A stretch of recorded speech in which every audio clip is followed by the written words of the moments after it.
I never wear a shirt or a hoodie or something with someone's name on it. It's just not me. I don't idolize anyone.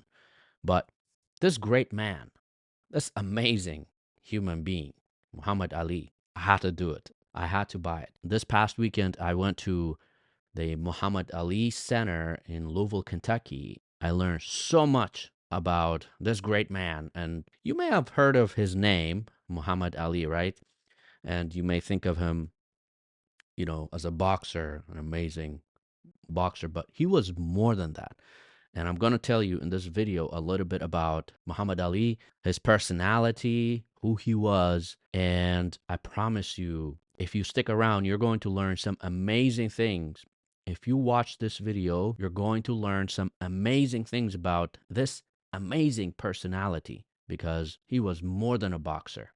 Muhammad Ali was not just a boxer, he was a humanitarian, he was a badass. That's what he was. He was a role model for young people, for old people, for leaders, for black people, for white people. He was a leader. He was a real leader and a real man. I'm going to tell you a little bit about Muhammad Ali. First of all, a man so inspiring that he had in his mind a vision for his future, what he wanted to achieve as a teenage boy, right? He wanted to become a boxer. So since he was like 12 or 13, he had this in mind. He had this vision that he was going to become a great boxer. And this was the 40s and the 50s because his career started in the 60s, in 1960s. The amazing thing about him was his personality, his courage, how great he was, even though he was so talented, he was so strong, and he became famous so quickly.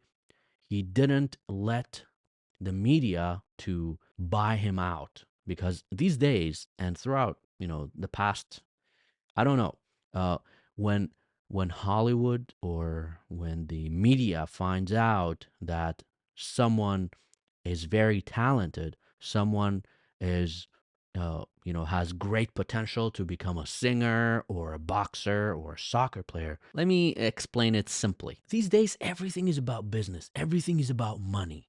When you are a talented person, maybe you are a singer and you have an amazing voice, and then all of a sudden, people hear about you, people who have a lot of money in the music industry, they want to come and work with you. But basically, you sell your soul to them because you are not going to be yourself anymore.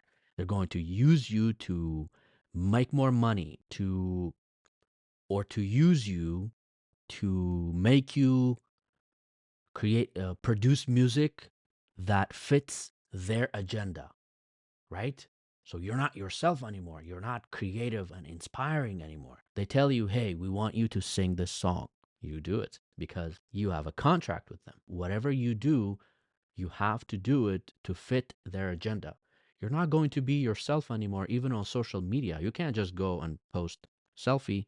No, you have to do what the boss, the big boss, tells you to do. Under the illusion of fame and success, right? They let you have whatever you want. You will become famous. They give you all the PR, public PR attention, public relations, social media attention, and you gain a lot of followers, but you're losing your soul. You're losing yourself. For what? For personal gain, for money, for fame, right? And then all of a sudden you realize you're not yourself anymore and you can't go back. But that's not what Muhammad Ali did. That's not who he was. And that is one of the most inspiring things about him as a person. That was not the case for Muhammad Ali. He showed everyone and he told everyone that he was the boss and he was the big boss. I'll tell you an example, the craziest example, or the craziest part of his life. In 1965, or actually 1967, he was becoming really famous. Very strong boxer. I am the greatest. I am the greatest. And this was at the time of racial discrimination in the United States. Black people were getting discriminated. They were not even treated like, normal citizens. They were lower class or lower citizens. They didn't have the same rights as white people. And this black man comes up and he says, I am the greatest. And everyone is shocked, especially because of the conditioning. Even black people, they didn't think they were great. They were programmed that they were less than white people. And this black man comes out and he says, I am the greatest. I am the prettiest. And I am black. When he says that, first of all, that is badass, right? That is badass. And what he does, he's becoming popular. He's getting a lot of attention as a personality. He's becoming really, really popular. And then the Vietnam War starts. The United States government, they're taking, drafting means like when the government says, hey, you need to go fight. You need to go fight, even if you're not in the military. So they're drafting anyone over 18 to go fight in Vietnam. And he says, I am not going.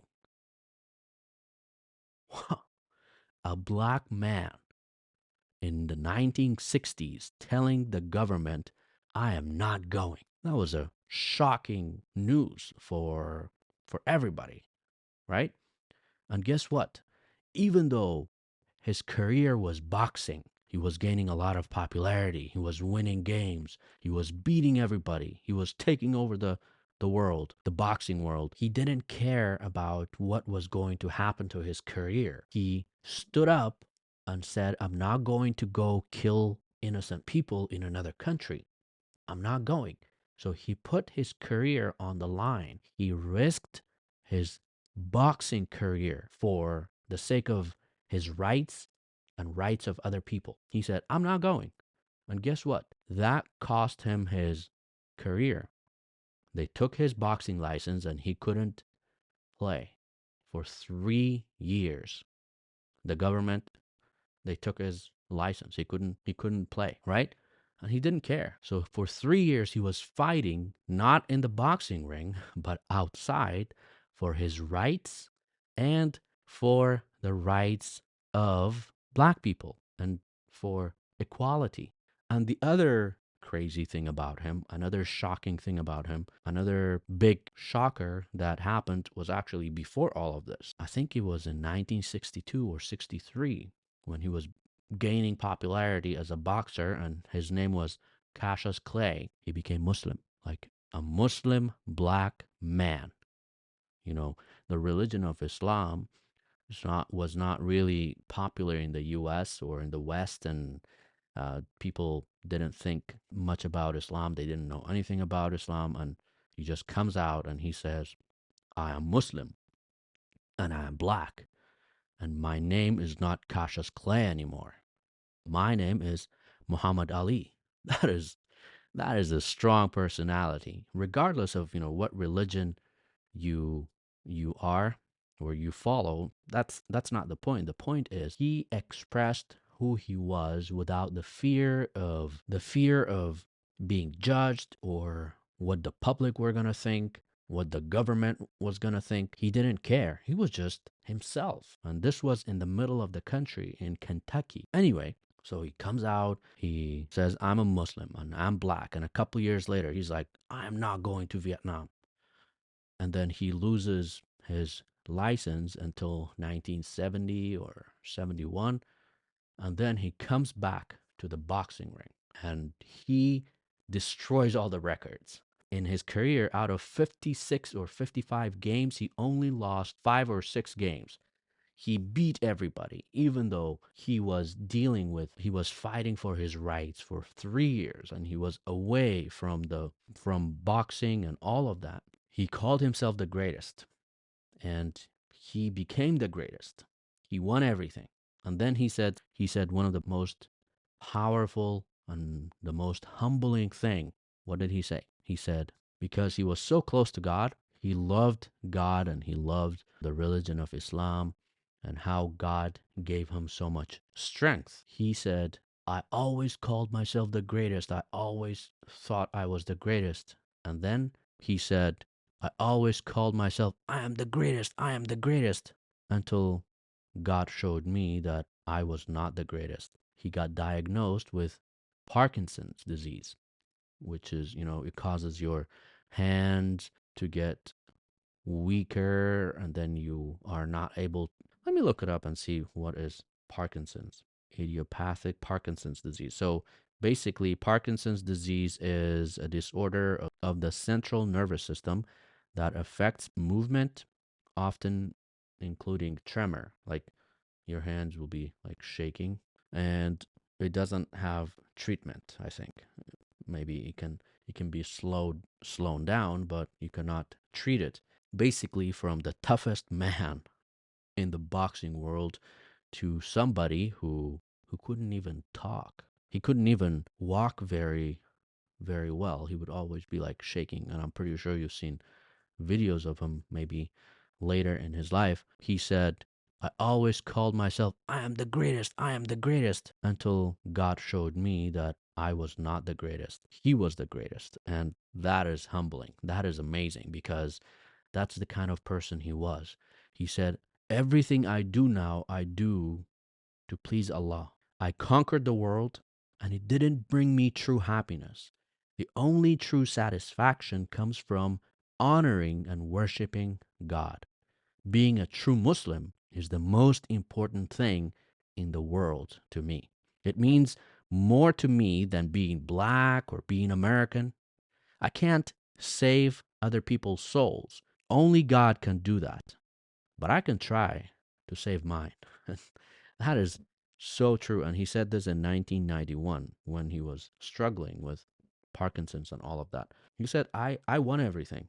And I talk about this a lot, people fighting for materialistic gains, for success, to become more famous, only to realize that it's not the point in this life.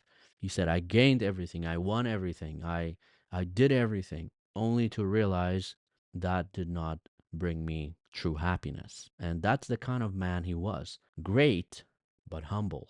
Strong, but kind. Because he knew that was all temporary and that was all given to him by God. That's something I wanted to share with you guys. If you want to learn more about his life, just look up Muhammad Ali and you will learn so much about the personality he was. And I think there's a documentary about him, or I'm pretty sure there are a lot of documentaries about him, but I think there is one or two that he made himself. And if you are in the US, if you are somewhere in the US, I highly recommend that you go to his center, Muhammad Ali Center in Louisville, Kentucky. You will be inspired. You will walk out feeling like there's so much that you can achieve in this world, in this life, but you'll also realize that this life is not the end. This life is not it. After we went to the center, we went to the museum, we went to his grave just to give him our respect. That's where we all end up. And if we live a life where we always think that this life is not it, you're going to be happy. You're going to live a happy life because you're not going to have all your focus here. You're going to enjoy life. You're going to try to work hard to achieve more, but it's going to be through God. You're going to put your focus on the hereafter, life after death, because this life is temporary, because that's where the real prize is, not here. You'll be able to achieve a lot, but you're going to look at this life that it's just a game, and you don't have to stress over this life so much. And of course, work hard, enjoy life, but don't put all your focus on this life. Focus on the next. And that's how he lived. And that's how he achieved so much. He's just an inspiring man.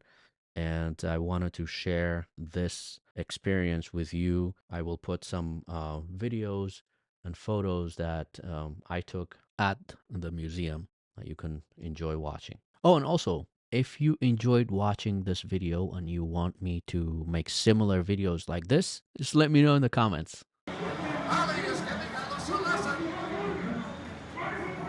Black is beautiful. Look at me. I'm prettier than anybody in Hollywood. And I'm black. He was the embodiment of what blackness was. And so we learned from him. being proud of your skin color, being proud of your natural hair, the way you spoke. And in that way, he was quite glorious for us. And I'm interpreting you and you're not a fighter. I guess I see what I've been trained to see. I see a black, so black, I get lost in it. We were taught that everything good was white and everything bad was black. For an example, Jesus Christ, we see a white man. The angels, we see white. Even Tarzan in the jungles of Africa, we see a white man. I've never heard of a black man do these things. Speaking his mind like that in front of the world. Then he goes to the drugstore, he orders 2 dipped ice cream. He said, I want a different chocolate, different vanilla. And every time they put the chocolate on the bottom and and it shows that I come to will be a sellout. For example, take the gym today. It look like presidents in town. It makes me a little uneasy. I ain't heard or seen this kind of thing before.